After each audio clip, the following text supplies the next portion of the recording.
Hello friends, আর কে রয় সিটিউশন আপনাদের সকলকে সুস্বাগতম। বন্ধুরা, প্রাইমারি এবং আপার প্রাইমারির যারা ক্যান্ডিডেট আছেন, আপনারা কয়েকদিন যাবৎ টুইটারে তাদের নির্দিষ্ট যে হ্যাশট্যাগ আছে সেটাকে ট্রেন্ডিংয়ে নিয়ে আসার জন্য চেষ্টা করছেন।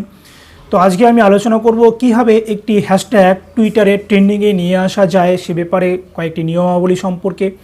এই নিয়মগুলিকে যদি আপনারা সঠিকভাবে ফলো করেন তাহলে অনেকটাই চান্স থাকে আপনার হ্যাশট্যাগটিকে ট্রেন্ডিংয়ে নিয়ে আসার জন্য, যাতে সংশ্লিষ্ট অথরিটি এবং সমাজের অন্যান্য ব্যক্তিরা আপনাদের দাবি দেওয়া সম্পর্কে, সমস্যা সম্পর্কে জানতে পারে এবং সংশ্লিষ্ট অথরিটি থেকে আপনাদের জন্য উপযুক্ত পদক্ষেপ গ্রহণ করতে পারে।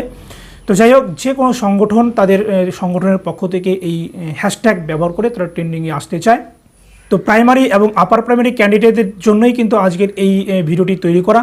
তো কীভাবে আপনারা হ্যাশট্যাগটিকে ট্রেন্ডিংয়ে নিয়ে আসবেন সে সম্পর্কে আলোচনা করার আগে প্রথমেই আপনাদেরকে জানা দরকার যে আপনি টুইট কীভাবে করবেন। টুইট অর্থাৎ ফেসবুকে যেমন করে আমরা কোনো একটি পোস্ট লিখে পাবলিশ করি, প্রকাশ করি, ঠিক একই রকমভাবে টুইটারে গিয়ে টুইট আমরা প্রকাশ করি। টুইট এবং ফেসবুক পোস্ট সেম ক্যাটাগরি, একই জিনিস। তো একই রকমভাবে লিখে তারপরে সেটাকে প্রকাশ করতে হয়, টুইট করতে হয়। তো এই টুইট একটা নির্দিষ্ট লিমিটেশন থাকে, আপনি একটা নির্দিষ্ট সময়ের মধ্যে একটা নির্দিষ্ট সংখ্যক টুইট করতে পারেন, তার থেকে বেশি টুইট করা যায় না। তো আপনাদের সংগঠনের পক্ষ থেকে একটি নির্দিষ্ট সময় ঠিক করে দেওয়া হবে, 1 ঘন্টার মিনিমাম একটা সময় থাকবে। এই 1 ঘন্টার মধ্যে আপনাদের যতগুলো সদস্য আছেন প্রত্যেকেই ওই 1 ঘন্টার মধ্যে কিন্তু টুইট, রিটুইট, অন্যান্য যে আনুপ্রাসঙ্গিক জিনিসগুলো আছে ট্রেন্ডিং করার জন্য সেগুলোকে করতে হবে। তো সেগুলো আমি ধাপে ধাপে আপনাদের সঙ্গে আলোচনা করছি। তো প্রথমেই আলোচনা করি টুইট কীভাবে লিখতে হয় এবং টুইটের যে কন্টেন্ট কীভাবে তৈরি করতে হবে সে সম্পর্কে আপনাদেরকে পুরো মনোযোগ সহকারে সেই সব নিয়মগুলোকে ফলো করতে হবে। যদি এই সব নিয়মগুলির কিছুটা হেরফের করেন তাহলে হয়তো আপনাদের ট্রেন্ডিং হওয়ার যতটুকু চান্স ছিল তার থেকে কিছুটা চান্স কমে যাবে। তো প্রথমে আলোচনা করা হোক হ্যাশট্যাগ সম্পর্কে। হ্যাশট্যাগটা কী সেটা আপনারা সকলেই ইতিমধ্যে জেনে গেছেন এবং আপনাদের সংগঠনের পক্ষ থেকে সকলেই সিদ্ধান্ত নিয়ে একটি হ্যাশট্যাগ তৈরি করা হবে এবং সেই হ্যাশট্যাগের মধ্যে যা যা লেখা থাকবে, স্মল লেটার, ক্যাপিটাল লেটার, যেভাবেই লেখা থাকুক না কেন, সেই হ্যাশট্যাগটিকে কোনোরকমভাবেই চেঞ্জ করা যাবে না। সকল সদস্যকে, সকলকেই ওই একই রকম হ্যাশট্যাগ কিন্তু লিখতে হবে আপনার যে টুইটের কন্টেন্ট হবে সেই কন্টেন্টের মধ্যে। তো টুইটের কন্টেন্টে প্রথমে আপনারা হ্যাশট্যাগ লিখে ফেললেন। সেই হ্যাশট্যাগ লেখার পরে আপনাকে একটা নির্দিষ্ট ক্যাপশন লিখতে হবে, অর্থাৎ একটা নির্দিষ্ট লেখা লিখতে হবে, অর্থাৎ আপনাদের যে দাবিগুলো আছে বা আপনি যেটা চান সরকারের কাছ থেকে বা সংশ্লিষ্ট অথরিটির কাছ থেকে সেই সম্পর্কে সংক্ষিপ্তভাবে। আমরা আগে যেমন স্কুলে আমরা টেলিগ্রাম লিখতাম, চিঠির বদলে টেলিগ্রাম, সেই রকম শর্টকাটে আপনাদের যে মনের ভাব, আপনাদের যে দাবি দেওয়া সেগুলো কিন্তু ইংলিশে কিংবা বাংলায় আপনারা যেটা কমফোর্টেবল মনে করেন সেইভাবে লিখতে হবে। খুব সংক্ষিপ্ত সময় একটা ক্যাপশন লিখতে হবে। ক্যাপশনের সাথে মাস্ট একটা পিকচার দিতে হয়। তো পিকচার না দিলেও চলে, তবে পিকচারটা যদি অ্যাড করা হয়, ছবি, তাহলে সেটা কিন্তু ট্রেন্ডিং হওয়ার এবং সেটা রিচ অনেকটা বেশি হয়, যার জন্য ট্রেন্ডিং হওয়ার সম্ভাবনাটা বেশি। তাই প্রত্যেকটা কন্টেন্টের মধ্যে একটা হ্যাশট্যাগ যেমন থাকবে ঠিক তেমনই একটা ক্যাপশন অর্থাৎ একটা লেখা থাকবে সংক্ষিপ্তভাবে, এবং তার সাথে সাথে একটা পিকচার রাখলে খুবই ভালো হয়। হ্যাশট্যাগ সম্পর্কে একটা কথা বলি, একটা কন্টেন্টে বা একটা টুইটের মধ্যে যদি 2টো বা 3টে যদি হ্যাশট্যাগ ব্যবহার করি তাহলে সেটা ট্রেন্ডিং হওয়ার চান্স খুবই কম হয়ে যায়। যদি একটাই হ্যাশট্যাগ ব্যবহার করি তাহলে সেটা ট্রেন্ডিং হওয়ার চান্স কিন্তু অনেক গুণে বেশি হয়।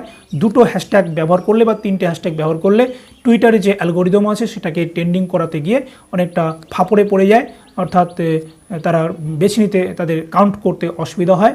তাই যে কোনো হ্যাশট্যাগের ট্রেন্ডিং করার জন্য একটাই মাত্র হ্যাশট্যাগ ব্যবহার করবেন এবং সেটা একটাই হ্যাশট্যাগ লিখবেন। টুইট কন্টেন্টের মধ্যে হ্যাশট্যাগ থাকবে, একটা ক্যাপশন থাকবে, একটা ইমেজ থাকবে এবং এর সাথে কোনো ইমোজি বা কোনো রিয়াকশন আপনারা এখানে ব্যবহার না করাটাই ভালো। ইমোজি বা রিয়াকশন যদি ব্যবহার করেন তাহলে ট্রেন্ডিং হওয়ার চান্সটা অনেকটাই কমে যায়। আরেকটা জিনিস মনে রাখবেন যে আপনাদের যে টুইট অ্যাকাউন্টটি আছে সেই অ্যাকাউন্টে যে নামটা লেখা আছে, আপনার যে আইডিটা আছে সেখানে যাতে কোনো হ্যাশ চিহ্ন না থাকে। হ্যাশ চিহ্ন থাকলে সেই টুইট অ্যাকাউন্ট থেকে যখন আপনি হ্যাশট্যাগ ট্রেন্ডিং করতে যাবেন তখন সেটা কিন্তু কাউন্ট হয় না, এরকমটাই আমার যতটুকু জানা আছে। এবার আপনার হ্যাশট্যাগটিকে ট্রেন্ডিং করার জন্য আপনি যেমন একটা টুইট কন্টেন্ট তৈরি করলেন, এই কন্টেন্টটিকে আপনাকে টুইটারে ওই নির্দিষ্ট সময়ের মধ্যে সংগঠন যেটা ঠিক করে দেবে সেই নির্দিষ্ট সময়ের মধ্যে আপনাকে টুইট করতে হবে। তো একটা কন্টেন্ট, একটা টুইট করলেই আপনি কিন্তু ট্রেন্ডিংয়ে আসতে পারবেন না, আপনাকে প্রচুর টুইট করতে হবে। আপনার ওই নির্দিষ্ট সময়ের মধ্যে কমপক্ষে 40টার মতো টুইট আপনাকে করতে হবে, তাহলে কিন্তু ট্রেন্ডিংয়ে আসার একটা খুবই প্রবল চান্স থাকবে। তো 40টি যদি টুইট করতে হয় তাহলে একটা টুইটকে কপি পেস্ট করে টুইট করলে কিন্তু চলবে না। আপনাকে প্রত্যেকটা 40টা আলাদা আলাদা কন্টেন্ট তৈরি করে আলাদা আলাদা ক্যাপশন তৈরি করে আপনাকে পূর্বেই কিন্তু সেটাকে লিখে রাখতে হবে। তাহলে যখন একটা নির্দিষ্ট সময়ের মধ্যে আপনি টুইট করতে যাবেন তখন ওই পূর্বের যে তৈরি করা টুইটগুলো আপনি তৈরি করে রেখেছিলেন কন্টেন্টগুলো, সেগুলোকে কপি করে আপনি খুব সহজে কিন্তু খুব দ্রুত, টাইম এখানে কোনো লস হবে না। তাই আপনাকে 40টা মিনিমাম 40টা কন্টেন্ট তৈরি করে রাখা উচিত। প্রত্যেকটা কন্টেন্টের যে ক্যাপশনটা থাকবে, লেখাটা, সেটা কিন্তু প্রত্যেকটার জন্য আলাদা থাকবে। একই ক্যাপশন বা একই লেখার যুক্ত টুইট বারবার করলে সেটা কিন্তু কাউন্ট হয় না, সাধারণত এইটুকু আমার যেটা জানা আছে। তাই প্রত্যেকটা টুইট কিন্তু আপনাদেরকে আলাদা করে রাখা উচিত এবং সেটাকে পরবর্তীতে যখন টুইট করতে যাবেন তখন প্রত্যেকটা কপি করে টুইটারে গিয়ে সেটাকে পেস্ট করে আপনি অনেকগুলো টুইট কিন্তু ওই সংক্ষিপ্ত সময়ের মধ্যে করতে পারবেন। অন্য কারোর কোনো টুইট কপি করার পরে পেস্ট করবেন না। বারবার বলছি, এখানে কপি পেস্ট করলে অন্যের কপি করা কোনো টুইট যদি আপনি সেটাকে আবার কপি করে পেস্ট করেন, টুইট করেন, তাহলে সেটা কিন্তু কাউন্ট হয় না সাধারণত। অন্যের টুইট কখনোই কপি করবেন না, নিজের থেকে কিছুটা হলেও ক্যাপশনটা আলাদা করবেন। তো যখন আপনি 40টার মতো টুইট করতে যাবেন একটা নির্দিষ্ট সময়ের মধ্যে, 1 ঘন্টা বা কিংবা আধা ঘন্টার মধ্যে, তখন প্রত্যেকটা টুইট পর করলে চলবে না। একটা টুইট করার পরে কিছুটা সময় আপনাকে অপেক্ষা করতে হবে, কমপক্ষে 30 সেকেন্ড অপেক্ষা করার পরে আপনি দ্বিতীয় টুইটটি করবেন। তারপরে 30 সেকেন্ড অপেক্ষা করার পরে তৃতীয় টুইটটি করবেন। এই টুইটের যে কন্টেন্টটা বললাম, সেই কন্টেন্টের প্রথমে থাকছে হ্যাশট্যাগ, একটাই মাত্র হ্যাশট্যাগ। দ্বিতীয়ত থাকছে একটা ক্যাপশন, অর্থাৎ লেখা, আপনার যে দাবি দেওয়া, আপনার যে মনের ভাব সেটা লিখবেন। তৃতীয়ত হচ্ছে একটা ইমেজ বা পিকচার, ওই রিলেটেড একটা পিকচার। এবং চতুর্থত যেটা আপনি রাখবেন, আপনি সংশ্লিষ্ট অথরিটি, যেমন শিক্ষামন্ত্রী, মুখ্যমন্ত্রী বা সংশ্লিষ্ট অথরিটি যারা আছে, তাদের যে টুইটের অ্যাকাউন্ট, সেই অ্যাকাউন্টে ট্যাগ করে রাখতে হবে। আপনি বিভিন্ন যাকে ট্যাগ করতে চান সেখানে রাখতে হবে। অর্থাৎ একটা টুইট কন্টেন্টের মধ্যে যেটা রাখতে হবে সেটা হচ্ছে হ্যাশট্যাগ, যাকে আমরা ট্যাগ করব তাদের অ্যাকাউন্ট নম্বরকে @ দিয়ে ট্যাগ করতে হবে এবং তারপরে লেখা একটা থাকবে, তারপরে ইমেজ থাকবে।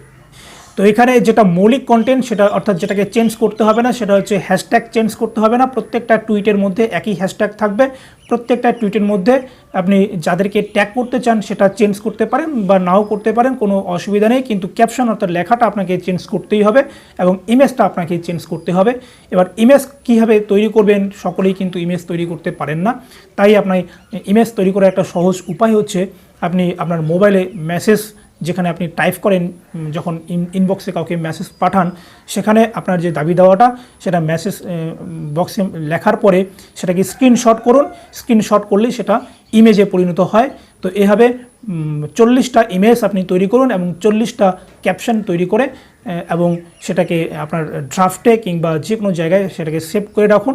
সেভ করে রাখার পরে সেটা যখন নির্দিষ্ট টাইম সংগঠন বলে দেবে, সেই নির্দিষ্ট টাইমের মধ্যে প্রত্যেকটা টুইটকে ওইখান থেকে কপি করে এখানে টুইটারে এসে সেটাকে পেস্ট করে টুইট করলেই কিন্তু হয়ে যাবে। এবং প্রত্যেকটা টুইটের মাঝখানে যে গ্যাপিংটা থাকবে সেটা কমপক্ষে 30 সেকেন্ড আপনাকে পরপর টুইট করতে হবে। এবং যদি পরপর একটা টুইট করার পরে 1 সেকেন্ডের মধ্যে একটা টুইট করেন, তাহলে সেই টুইটটা কিন্তু কাউন্ট না হওয়ারই সম্ভাবনাটা বেশি। এখানে যদি কোনো ভেরিফাইড কোনো অ্যাকাউন্ট হোল্ডার থাকে, কোনো সেলিব্রিটি, যদি মানুষ আপনাদের সংগঠনকে সমর্থন করেন, আপনাদের যে হ্যাশট্যাগ সেটাকে যে সমর্থন করেন, এরকম কোনো সেলিব্রিটি মানুষের দ্বারা যদি আপনি একটা টুইট করাতে পারেন, তাহলে কিন্তু ট্রেন্ডিং হওয়ার সম্ভাবনা খুবই বেশি। সেলিব্রিটি আমরা কীভাবে বুঝবো? টুইটার অ্যাকাউন্টে যখন আমরা ঢুকবো তখন আমরা দেখতে পাবো যাদের যেসব টুইটার অ্যাকাউন্টের ডান পাশে একটা ব্লু কালারের একটা টিকমার্ক থাকে, তাদেরকেই বলা হচ্ছে ভেরিফাইড অ্যাকাউন্ট। সেই রকম কোনো অ্যাকাউন্টের দ্বারা যদি আমরা 2-3টে বা একটা টুইট করাতে পারি হ্যাশট্যাগের মাধ্যমে, আপনাদের যে হ্যাশট্যাগ সেই হ্যাশট্যাগের মাধ্যমে, তাহলে কিন্তু সেই হ্যাশট্যাগটিকে ট্রেন্ডিং হওয়ার সম্ভাবনা অনেকটাই বেড়ে যায়। তাছাড়াও আপনাদের সংগঠনের প্রত্যেককে আপনারা ফলো করতে পারেন। ফলো করলে আপনাদের এই ট্রেন্ডিং হওয়ার সম্ভাবনাটা অনেকটাই বেশি হয়। তো আমার যে টুইটার অ্যাকাউন্ট সেটা আমি ডেসক্রিপশন বক্সে দিয়ে দেবো, আপনারা সকলেই অবশ্যই সেটাকে ফলো করবেন। তো আপনি যখন একটা টুইট কন্টেন্ট 30 থেকে 40টা টুইট কন্টেন্ট আপনি পোস্ট করে দিলেন, টুইট করে দিলেন টুইটারের মধ্যে, তারপরে আপনার যে কাজটি থাকবে সেই কাজটি হচ্ছে আপনার মতো যতজন টুইটারে টুইট করেছেন এই বিষয়ে তাদের প্রত্যেকেই যতটা সম্ভব লাইক করা, কমেন্ট করা, লাইক এবং কমেন্ট করা।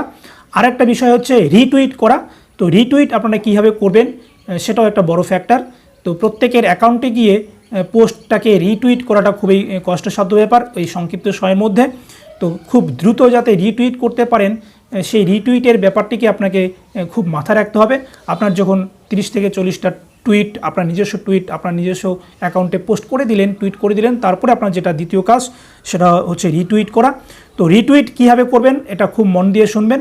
আপনি যে টুইটারে টুইট করেছেন সেই টুইটে অবশ্যই আপনি হ্যাশট্যাগ ব্যবহার করেছেন, যে হ্যাশট্যাগটিতে ব্যবহার করেছেন ওই হ্যাশট্যাগে যদি টাচ করেন তাহলে ওই হ্যাশট্যাগে যতজন টুইট করেছে প্রত্যেকের টুইট কিন্তু আপনার সামনে চলে আসবে এবং প্রত্যেকটা টুইটে লাইক করবেন। লাইক করার পরে সেটাকে রিটুইট করবেন। এই রিটুইট করার মধ্যেও কিন্তু আপনাকে 30 সেকেন্ড সময় আপনাকে গ্যাপ রাখতে হবে, নাহলে যদি পরপর রিটুইট করে যান তাহলে কিন্তু সেই রিটুইটগুলো কাউন্ট হবে না।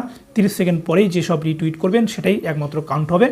তো একটা রিটুইট করার পরে অনেকগুলোকে আবার লাইক করতেই থাকবেন, লাইক করতে থাকবেন 30 মিনিট লাইক করার পরে, অর্থাৎ 30টা লাইক করার পরে তারপরে যেটা টুইট আপনার সামনে আসবে সেটাকে আবার রিটুইট করবেন।